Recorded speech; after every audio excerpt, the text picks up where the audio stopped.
Hello everyone, this is RG. Welcome back to our YouTube channel. So हमारा चल रहा है धुरंधर बैच, जिसमें हम कर रहे हैं क्लास 12th की बोर्ड्स के लिए रिवीजन। एंड चैप्टर नंबर 1 का आज है टॉपिक वाइज सिलेबस वाइज आखिरी लेक्चर।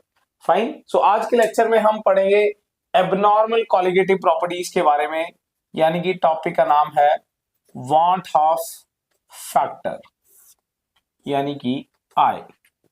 लास्ट क्लास में हमने कॉलिगेटिव प्रॉपर्टीज पढ़ा था, एक ऐसी प्रॉपर्टीज जो amount of the solute particles पे डिपेंड करती हैं। तो उसके बेसिस पे हमने बनाए थे 4 डिफरेंट फॉर्मूलास। सबसे पहले था relative lowering of vapour pressure, P naught minus P S upon P naught is equal to N B upon N A plus N B. Fine, जिसमें मोस्ट ऑफ द टाइम ये N B हमने क्या कर लिया था, neglect because of dilute solutions. Second था हमारा delta TB is equal to K B into M, where K B was molar elevation constant, M was molality. And तीसरा formula था delta T F is equal to K F into M, यानी कि depression in freezing point, molar freezing constant, and साथ में था molality. Clear? इसको वैसे बुलियोस्कोपिक constant भी बोलते हैं और इसको क्रायोस्कोपिक कांस्टेंट भी बोलते हैं। Clear? And fourth was osmotic pressure pi which is C, यानी कि concentration, is solution constant, fix value, and T is temperature. तो ये 4 कॉलिगेटिव प्रॉपर्टीज हमने लास्ट क्लास में पढ़ ली थी। आज है अबनॉर्मल कॉलिगेटिव प्रॉपर्टी, यानी कि आई के बारे में पढ़ना है। तो समझिए जरा क्या फंडा है, मैं थोड़ा सा टॉपिक बता दूं फिर डेफिनेशन पे आता हूं। क्लियर है? तो सबसे पहले चीज समझिए जरा क्या चक्कर है। कल तक हमने क्या कहा था कि ये सॉल्वेंट ए है। क्या है? सॉल्वेंट ए। सरफेस पे सारे का सारा ए है। ए सरफेस से उड़ेगा, वेपर्स बनेंगे। जैसे जैसे वेपर बनेंगे ये कंडेंस होना भी शुरू होगा, एंड फिर एक ऐसा स्टेट आएगा जब जितनी तेजी से वेपर बनेंगे उतनी तेजी से लिक्विड इक्विलिब्रियम एस्टैब्लिश हो जाएगा। क्लियर?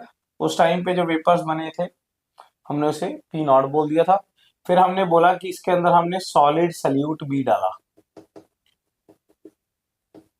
ये सॉलिड है इसलिए ये उड़ता नहीं है, इसे हमने क्रॉस से रिप्रेजेंट किया था।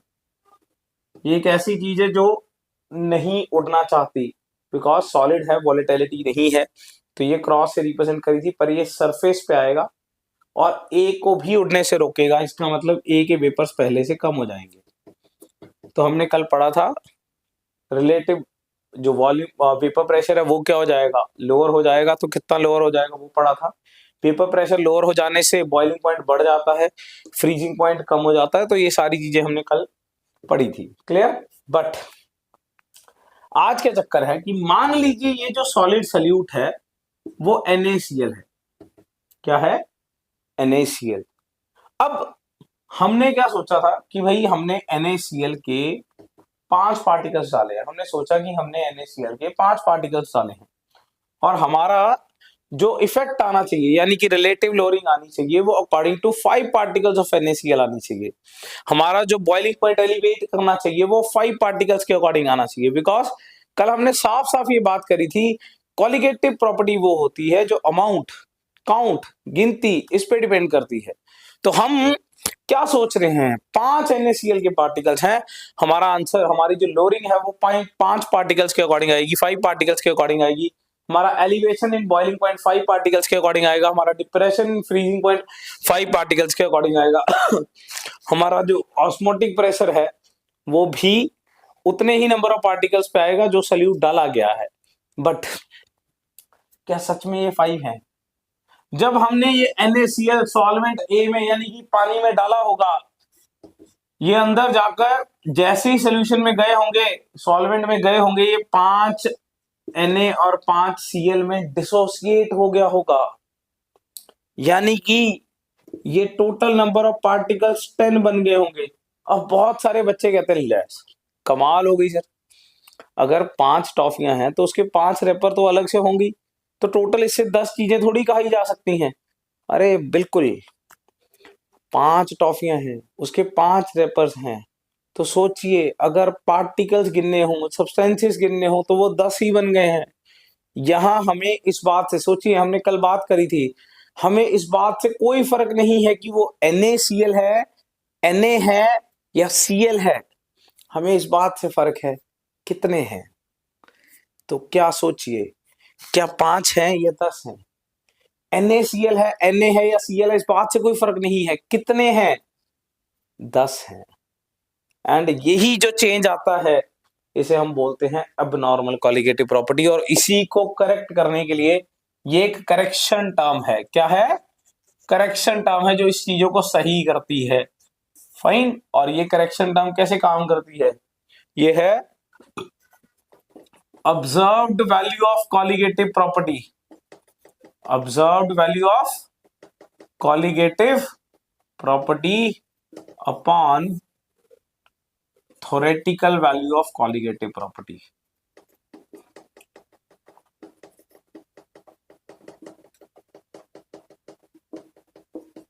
फाइन। अब जैसे इसी केस में देखें तो ऑब्जर्व्ड वैल्यू क्या है? जब हम ऑब्जर्वेशन करने निकले हमें क्या लगा? इफेक्ट जो है, जो वेपर प्रेशर लोअर हुआ है, जो बॉइलिंग पॉइंट बढ़ा है, फ्रीजिंग पॉइंट घटा है, वो कितनों के हिसाब से है? कितनी गिनती के हिसाब से भाई? 5 या 10? 10 के हिसाब से है। जब ऑब्जर्वेशन करी गई, कैलकुलेट किया गया, तब देखा गया कि आंसर 10 के हिसाब से आ रहा है।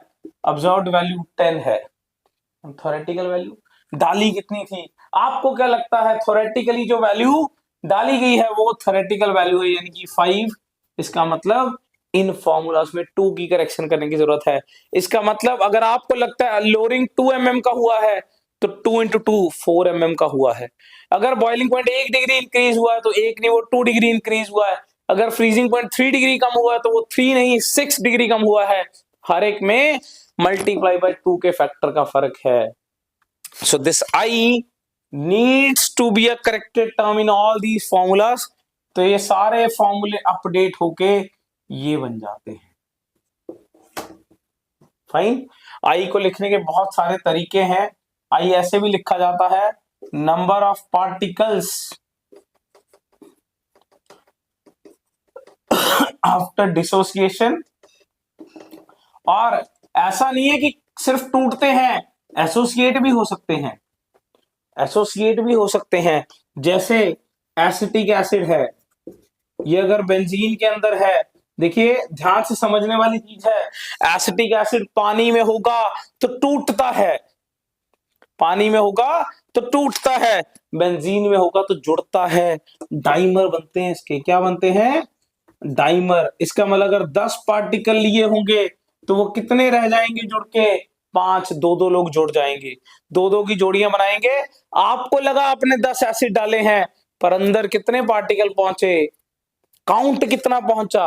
2 लोग जुड़ गए, 2 लोग जुड़ गए, 2 लोग जुड़ गए, टोटल कितने बने? 5 ही रह गए। डाले कितने थे? 10। तो number of particles after dissociation और association upon number of particles before dissociation और एसोसिएशन। तो अगर मैं इस केस में लूं NaCl के केस में, चलिए मैं इसको एग्जांपल को बदल देता हूं। अगर मैं 20 पार्टिकल्स लूंगा तो ये 10 रह जाएंगे, otherwise it will be confusing. 5 10 यहाँ पे लिया है, 10 5 यहाँ पे लिया है। क्लियर? अगर मैं इसी के केस में देखूं तो नंबर ऑफ पार्टिकल्स कितने हैं? 10 divide by 5, so my I comes out to be 2। बहुत सारे तरीके हैं, आप कैसे भी सोच सकते हो। Observed value of colligative property यही है, 10/5। ये यहाँ पे मैंने नंबर ऑफ पार्टिकल्स कैलकुलेट किए हैं। ये वैल्यू ऑफ कॉलिगेटिव प्रॉपर्टी नहीं है, कॉलिगेटिव प्रॉपर्टी तो ये होगा कि इसको कैलकुलेट करिए। फाइन। तो मैंने जो इफेक्ट कैलकुलेट किया वो नंबर ऑफ पार्टिकल्स के बेसिस पे ही किया है। फाइन है। तो आई का एक और भी डेफिनेशन होता है, it is the ratio of theoretical molar mass upon observed molar mass. आपको जो डेफिनेशन अच्छा लगे आप वो लिख सकते हो। Fine. Whether you can say that want of factor is the ratio of observed value of colligative property upon theoretical value of colligative property. So basically आप मान के चल सकते हैं कि अगर बॉइलिंग पॉइंट में एलिवेशन 10 का हुआ है या लोअरिंग 10 का हुआ है, फाइन, तो यहाँ पे लोअरिंग है 10, यहाँ पे लोरिक 5 है बटे 2 रह गया। यहाँ पे मैंने डायरेक्टली पार्टिकल्स काउंट कर लिए, ये 10 पार्टिकल्स हैं, divide by number of particles theoretically जो डाले थे 5, 2 का आ गया है, तो ये आई इस तरीके से ऐड हो जाता है। क्लियर? नाउ ये तो है कि अगर ये पूरे का पूरा टूट जाता है या पूरे का पूरा जुड़ जाता है, but most of the times ऐसा नहीं भी दिया होता कि ये पूरा टूट गया है, हो सकता है कुछ पार्ट टूटे, तो उसे कैसे सॉल्व करना है, तो let's have it.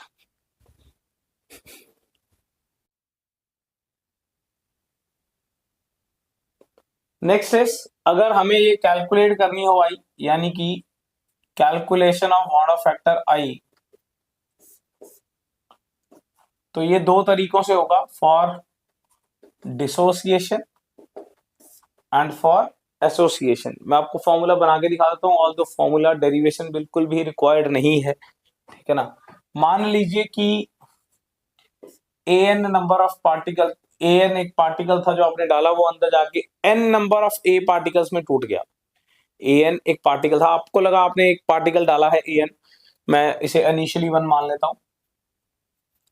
Let's suppose ये इनिशियली 1 है, ये इनिशियली क्या है 0। तो आफ्टर टाइम t जब आप चेक कर रहे हो अपनी कॉलिगेटिव प्रॉपर्टी को, तो 1 में से कितना डिसोसिएट कर जाता है, अल्फा। अल्फा क्या होता है, डिग्री ऑफ डिसोसिएशन। अल्फा क्या होता है, डिग्री ऑफ डिसोसिएशन, यानी कि how much fraction of the substance has been reacted या हैज बीन डिसोसिएटेड, कितना फ्रैक्शन रिएक्ट कर गया है या टूट गया है, उसे क्या बोलते हैं, फ्रैक्शन ऑफ सब्सटेंस या reactant that dissociate into products. तो कितना फ्रैक्शन जो है वो प्रोडक्ट में डिसोसिएट हो गया, उसे क्या बोलते हैं, अल्फा, यानी कि डिग्री ऑफ डिसोसिएशन। बड़ा सिंपल सा फंडा है, अगर एक रिएक्ट हुआ तो n बन गया है, अगर अल्फा रिएक्ट होगा तो क्या बनेगा, n अल्फा। एक रिएक्ट हुआ तो n बनेगा, अल्फा रिएक्ट हुआ तो क्या बनेगा, n alpha. So what is I, number of particles after dissociation upon number of particles before dissociation. So what is number of particles after dissociation? It is 1 minus alpha, ये बचे हुए हैं, ये नए बन गए हैं, upon number of particles before dissociation, it is 1। शुरू में तो ये 1 थे, तो I क्या आ गया है, I हमारे पास आ गया है 1 plus n minus 1 into alpha. इसमें n है कि कितने नंबर ऑफ पार्टिकल्स में टूट रहा है, एंड अल्फा है कितना फ्रैक्शन टूट रहा है। क्लियर? तो बड़े सिंपल से एक दो चीजों से हम समझ लेते हैं। मान लीजिए 100% डिसोसिएशन ऑफ BaCl2 है, फाइन। अब देखो बड़ी सिंपल सी बात है, अगर 100% डिसोसिएशन है तो भाई पूरा ही टूट गया होगा, तो तुम सिंपली भी लिख सकते हो कि I3 आ गया है, फाइन, बिकॉज एक Ba है 3, 2 Cl है, तो टोटल नंबर ऑफ पार्टिकल्स 3 है, तो आप सिंपली भी लिख सकते हो I3। Otherwise I have to solve it by this also, आपको सॉल्व करके दिखाता हूँ। 1 प्लस n क्या होता है, कितने नंबर ऑफ पार्टिकल्स में ये टूटना चाहता है, 3, एंड अल्फा होता है कितने परसेंट टूटा है उसका ratio, 100/100। So this comes out to be 1 plus 2 comes out to be 3, ऐसा ही होना चाहिए था, फाइन।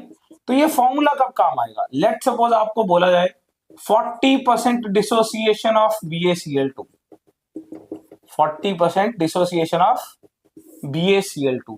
अब क्या करेंगे, तो तब I is equal to 1 plus n minus 1 into alpha, 1 plus n होता है ये कितने पार्टिकल्स में टूटना चाहता है, तो कितने में, 3 में, एंड अल्फा कितने परसेंट टूटा है, 40/100, because it's a fraction, fine. So fraction के लिए अल्फा क्या होगा, कितने पार्टिकल्स टूटे हैं अपॉन टोटल, तो 100 में से 40 गए हैं ना, तो 1 plus 2 into 40/100, so which comes out to be 1.8, fine. इसे मैं कैजुअल तरीके से भी सॉल्व कर सकता हूं। मान लीजिए 40% BaCl2 टूटा है, फाइन, इसे मैं सॉल्व करके दिखाता हूं। मान लीजिए 100 लिए थे, 40 टूटे एंड 60 नहीं टूटे, fine, 40 dissociates and 60 does not dissociate. तो जो 40 डिसोसिएट हुए, तो एक BaCl2 कितने में टूटता है? 3 में। तो 40 डिसोसिएट हो गए, कितने बन गए? 40 इंटू 3 120, एंड जो 60 नहीं टूटे वो 60 ही है। तो टोटल कितना हो गया इसका? 180। कितना हो गया? 180। तो ये बाद में पार्टिकल बने 180। तो i is number of particles after dissociation. कितने हुए? 120 जो टूट गए, 60 जो नहीं टूटे, टोटल आए 180। एंड पहले कितने थे? पहले थे 100। Comes out to be 1.8। आपको जो तरीका बढ़िया लगे रख लो। देखो, अगर तो 100% डिसोसिएशन है फिर तो सीधा ही आयंस गिने जा सकते हैं। क्लियर? बट अगर 40% इस तरीके से है तो you have to calculate it. Clear है? So this is about dissociation. अगर आपको ये एसोसिएशन के लिए करना है तो this is about dissociation. Fine, association के लिए भी मैं यहां लिख देता हूं, फॉर्मूला बनेगा, आई का फॉर्मूला बनेगा 1 plus 1/n-1 into alpha. Fine. तो एसोसिएशन में बस ये चीज, ये टर्म रेसिप्रोकल हो जाती है। n है कितने नंबर ऑफ पार्टिकल्स जुड़ रहे हैं। जैसे डाइमराइज हो रहा है तो N2 आएगा, हाफ मत भर देना, N2 आएगा, क्योंकि मैंने फॉर्मूले को ऑलरेडी रेसिप्रोकल में ले लिया है। क्लियर? तो N2 भर देना, यहाँ पे आंसर आ जाएगा। आपको अल्फा नहीं लेना है तो you can take it as beta, and beta is degree of association. Let's suppose हमें बोला गया 40% एसोसिएशन हुआ है। क्लियर? क्योंकि हो सकता है ना सब पार्टिकल्स ना टूटे, जैसे यहाँ हमने लिया कि 40% टूटे, 60% में मना ही कर देगा, हम नहीं टूट रहे भाई, चाहे BaCl2 है। क्लियर है? कोई दिक्कत? So let's have some numericals, because कल मैंने आपको बोला था क्वालिटेटिव प्रॉपर्टीज में सबसे इंपॉर्टेंट है न्यूमेरिकल्स। क्लियर है?